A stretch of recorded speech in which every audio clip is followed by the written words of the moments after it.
తెలంగాణ కమలం ప్రస్తుతానికి కుతకుతలాడుతుందా? ఇటు గ్రూపు రాజకీయాలపై బీజేపీ చీఫ్ సీరియస్ అయ్యారు. అందరూ కలిసి ముందుకెళ్ళాలి, తేడా వస్తే తాట తీస్తానంటూ వార్నింగ్ ఇస్తున్నారు ఇటు రామచంద్రరావు. కొత్త పాత లేదు, అంతా ఒకటే. గ్రూపులు కడితే మేయర్ పీఠం కొట్టలేం.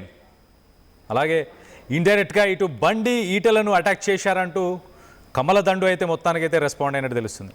ఇటు శివారు ప్రాంతాల నేతలకు సంబంధించిన ఒక మీటింగ్లో రామచంద్రరావు ఫైర్ అయ్యారు. చానాళ్లకు బయటకు వచ్చిన బీజేపీ అధ్యక్షుడు సెన్సేషనల్ కామెంట్స్ అయితే చేస్తున్నాడు. సో సిరీస్ ఆఫ్ ఈవెంట్స్ ఒక్కసారి మనం చూస్తే కనుక గడిచిన పార్లమెంటరీ ఎలక్షన్స్లో ఈక్వలెంట్గా ఇటు బీఆర్ఎస్కి ఈక్వలెంట్గా సీట్లు సంపాదించిన కమలం దాని తర్వాత అసలు అపోజిషన్గా ఉండలేకపోయింది. రెండో స్థానంలో ఎందుకు ఉండలేకపోయింది?